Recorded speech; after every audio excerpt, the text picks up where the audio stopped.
सावन का तीसरा सोमवार हमारे सबके लिए, हिंदुस्तानियों के लिए बहुत ही महत्वपूर्ण है, जो कि कल सावन का तीसरा सोमवार है।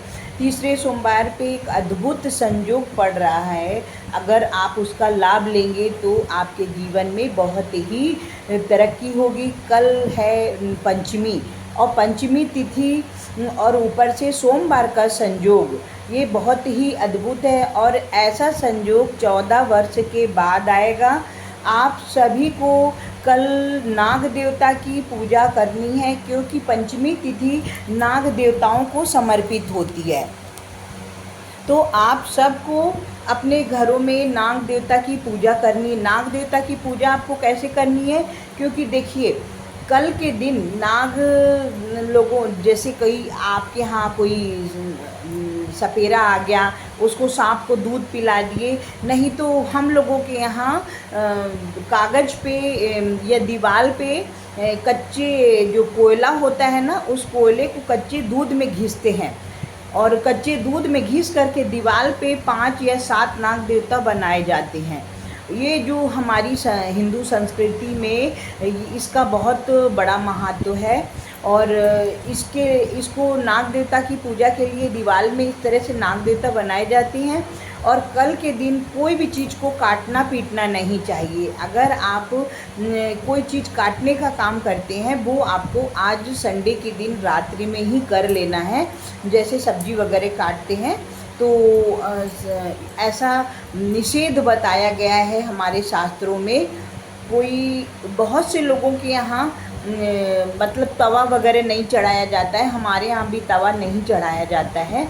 कुछ चीज़ें ऐसी हैं जो कि हमारे शास्त्रों में वर्जित है। नाग देवता के लिए कल कच्चा दूध और लावा, एक जो मिट्टी का सकोरा होते हैं ना, मिट्टी का दिया बोलते हैं, उस दिए में कच्चा दूध और लाई, जो सफ़ेद रंग की लाई जो दिवाली में हम लोग लक्ष्मी जी के लिए इस्तेमाल करते हैं ना, वो लाई हमको नाग देवता के लिए संध्या के समय और सुबह 2 टाइम में हमको रखनी है, और उनका विधि विधान से पूजन करना है।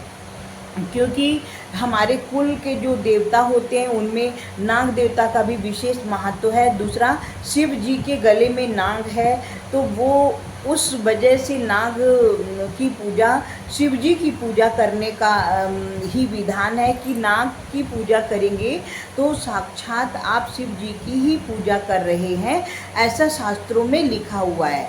और जब आपको अगर नाग देवता से भय लगता है, अगर आपको किसी तरह से नाग देवता में भय लगता है, तो कल आप किसी भी शिव मंदिर में जाकर के पहले नाग देवता के ऊपर में कच्चा दूध चढ़ाएं। कच्चा दूध चढ़ाने के बाद आप किस तांबे का, या आपकी सामर्थ्य है तो चांदी का छोटा सा नाग बना करके आप नाग देवता को शिव जी के ऊपर में अर्पित करें। और जिसके काल सर्प दोष, जिसके जीवन में काल सर्प दोष है, जिसकी कुंडली में काल सर्प दोष होता है, तो ये जो कि काल सर्प दोष जो है, इसमें नाग देवता की विशेष पूजा का विधान है। तो आपको जो जब शंकर जी के मंदिर में आप जाएंगे तो पीछे जो नाग देवता बने रहते हैं ना, तो जो उनका जो पीछे का भाग होता है, पीछे का भाग में आप अपनी लंबाई के बराबर एक धागा नाप करके, और जो पीठ का भाग है उनका फन का भाग को छोड़ के बीच में जो भाग है उस पर वो धागे को आप अपनी परेशानी बोल करके आप कल नाग पंचमी के दिन बांध दें, तो इससे आपका काल सर्प दोष भी दूर होता है। कहते हैं पलाश, जिसको काल सर्प दोष होता है ना, जो पलाश का फूल होता है ऑरेंज कलर का, उस ऑरेंज कलर का जो पलाश का फूल, आजकल तो पाउडर भी पलाश के फूलों का मिलता है, तो आप ले आएँ और उसको पानी में डालेंगे तो वो ऑरेंज कलर बन जाएगा। फिर उस ऑरेंज कलर वाले रंग से जो पानी में हो जाएगा, उससे आप स्नान करें, उससे भी आपके जीवन का काल सर्प दोष दूर होगा। क्योंकि पंचमी तिथि नाग देवताओं को समर्पित होती है, और ये जानकारी आपको कोई नहीं बताएगा, सबसे पहले अगर आपको नाग से भय लगता है तो आपको मैं मंत्र बता रही हूँ, आप आराम से लिख लीजिए। आप लिखिए जरत्कारु, जगत गौरी, मनसा, सिद्धयोगिनी, वैष्णवी, नागभावनी, नागेश्वरी, शैवी, जरत्कारुप्रिया, आस्तिक माता, जन्मेजय, तक्षक। क्योंकि इन नामों को लेने से आपके जो घर में जो भी आपको भय लगता है, जहाँ पे जो सांप बहुत निकलते हैं, किसी किसी ज़मीन पे बहुत निकलते हैं, तो आपको सुबह शाम घंटी बजा करके अच्छे से घंटी बजाएं और जहाँ पर निकलते हैं इस मंत्र को, ये जो आपके 12 इनके नाम हैं नाग देवता के, इन नामों को आप अगर लेते हैं तो आपके जीवन से सर्पों का भय निकल जाएगा। ये 100% है। और मैं तो मेरी आदत पड़ गई, इसलिए मैं प्रतिदिन नाग देवता का ये नाम लेती हूँ, मुझे बहुत अच्छा लगता है। तो आप सब भी कल नाग पंचमी का लाभ लें।